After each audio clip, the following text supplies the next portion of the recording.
네, 신종 코로나 걱정이 많은데 2015년 메르스 사태 당시 늑장 대처를 둘러싼 삼성 서울병원과 정부와의 소송전에서 정부가 삼성병원에 607억 원의 손실 보상금을 지급하라는 법원 판결이 나왔습니다. 이호영 변호사의 뉴스와 법입니다. 이 변호사님, 일단 어떤 소송이었는지 한번 볼까요?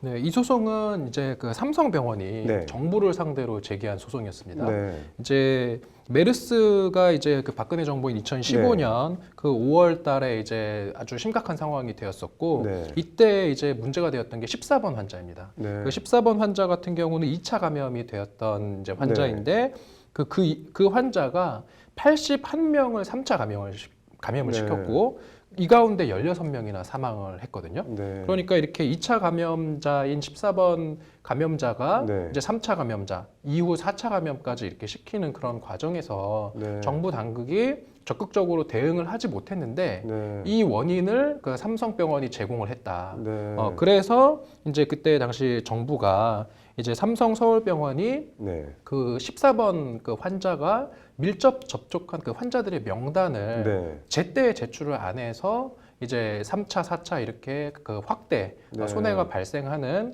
그러한 이제 문제를 이제 야기시켰는데 이러한 것이 역학조사를 방해한 것이다. 네. 라고 해서 806만 원의 과징금을 부과했고요. 네. 그 다음에 그 당시에 이제 삼성병원이 네.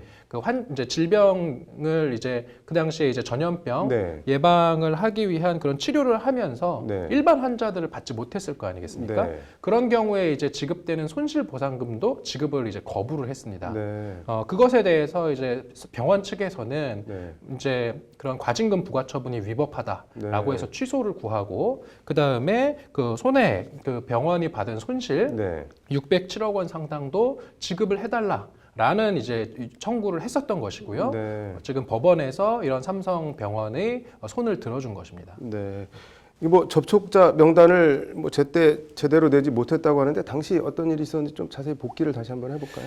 이게 이제 6월 2일이 이제 기준이 되는데 네. 이제 그 당시에 감염 관리팀에서 네. 이제 삼성 서울병원 측에 14번 환자와 접촉한 사람들 네. 그런 명단 등을 이제 제출을 요구를 했는데 네. 이때 좀 문제가 있었던 것 같습니다. 이제 여러 차례 6월 2일 이전에도 네. 여러 차례 그 접촉자 명단을 요구를 하기로 했는데 네. 문제는 이렇게 접촉자 명단을 요구하는 취지는 네. 14번 환자와 접촉한 사람들이 누구인지 빨리 파악하고 그 사람들한테 연락을 취해서 이제 이 사람들이 뭐 질병의 징후는 없는지 네. 이러한 것들을 확인을 해서 대응을 재빨리 해야 되는 건데 네. 그러려면 연락처가 기재가 되어 있었어야 되는 거 아니겠습니까? 네. 그런데 삼성 서울병원 측에서는 이제 뭐 그 접촉자와 그러니까 네. 그런 14번 환자와 이들과 접촉한 사람들의 접촉자의 뭐 이동 경로나 노출 추정 시간 등이 적혀 있는 파일을 작성해서 관리는 하고 있었는데 네. 문제는 이 질병 감염 관리팀에서 자료를 요구할 때 네. 그러한 연락처가 담긴 자료를 제출해 달라라고 명확하게 요구를 안 했다는 것이거든요. 네. 그래서 역학조사관이 이제 6월 이전에 명단을 요청할 때마다 병원에서는 그냥 명단을 주긴 줬는데 네. 거기에 연락처가 빠져 있었다는 거예요.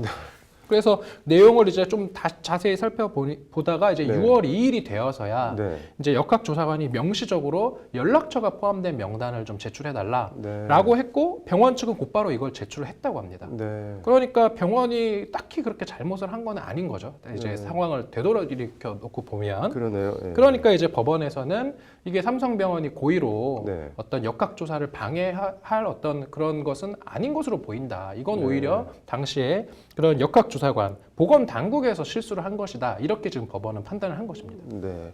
그 뭐 법원 판단을 좀 더 구체적으로 보면은 어떻게 되나요? 이제 두 가지가 있는데 네. 먼저 첫 번째는 아까 과징금 부과처분 취소. 네. 이 부분은 지금 방금 말씀드린 것처럼 삼성 서울병원이 연락처가 담긴 명단을 뒤늦게 제출한 것이 역학조사를 방해한 것인가? 네. 라는 건데 방금 말씀드린 것처럼 역학조사를 삼성 서울병원이 방해할 이유도 없고 네. 고의가 없고 그 명단을 늦게 제출한 거는 그런 역학조사관이 네. 명시적으로 연락처가 담긴 명단 제출 요구를 네. 하지 않았기 때문인 것이다. 네. 라고 해서 과징금 부과를 할 이유가 없다라는 게 이제 법원의 첫 번째 판단이고요. 네. 그 다음에 두 번째 판단은 이제 이렇게 질병이 있는 메르스를 이제 치료하고 네. 그 당시에 삼성서울병원에서 그러기 위해서 일반 환자를 받지 못한 네. 그러한 손실이 발생했는데 이러한 손실에 대해서도 국가가 이를 보상해야 된다라는 네. 지금 판단을 내린 것입니다. 네.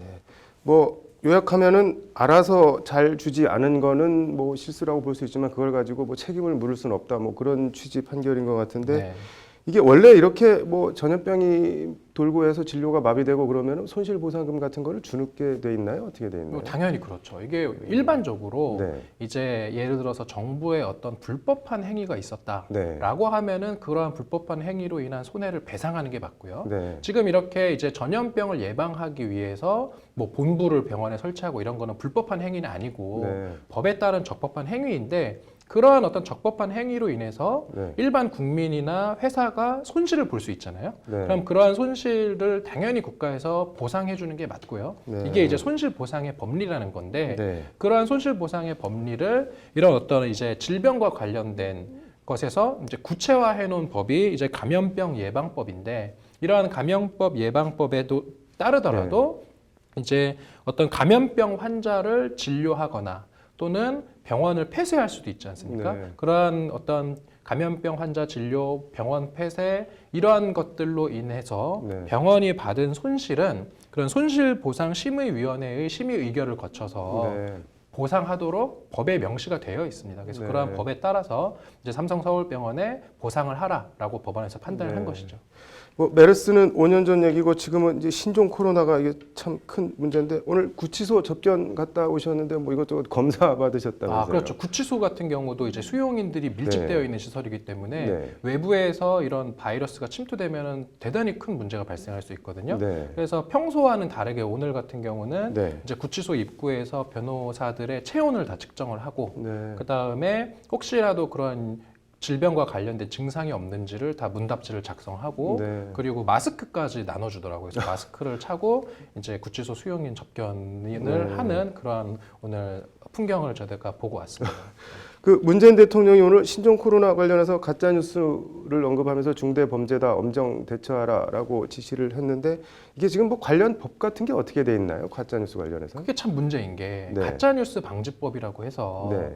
그 여러 건의 법률안이 이제 발의가 되어 있는 걸로 알고 있어요. 20대 네. 국회. 근데 지금 앵커께서도 아시겠지만 네. 20대 국회 이제 얼마 안 남았거든요. 네. 사실상 가짜뉴스법은 통과된 법이 없습니다. 지금. 네. 그렇다라고 한다면 기존의 법률로서 대응을 할 수밖에 없는 상황인 거죠. 네. 그러면 뭐 기존의 법률로 대응을 하면은 뭐 엄정 대처를 한다고 하면 뭐 어떻게 처벌이나 이런 게 가능한가요?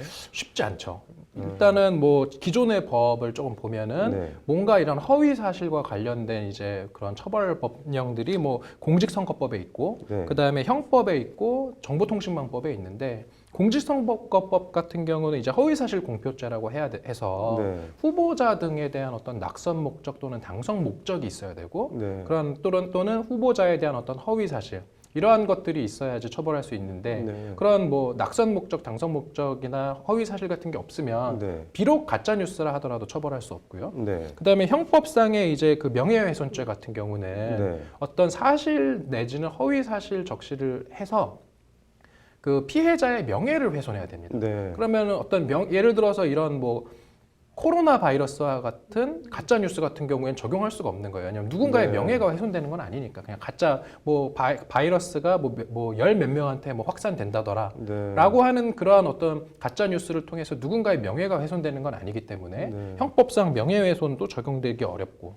그 다음에 뭐 정통망법상 그런 명예훼손 같은 경우도 마찬가지로 네. 누군가의 명예가 훼손되어야 되는데 그게 이제 이런 가짜 뉴스는 그런 걸 교묘하게 피해가거든요. 네. 보통 가짜 뉴스를 이제 만들어서 유포하는 사람들이 이 정도는 다 알고 있거든요. 네. 그래서 지금 현행법의 어떤 처벌을 피해가는 그러한 가짜 뉴스에 대한 대응 법률의 마련이 시급하다라고 좀 정리를 할 수 있을 것 같습니다.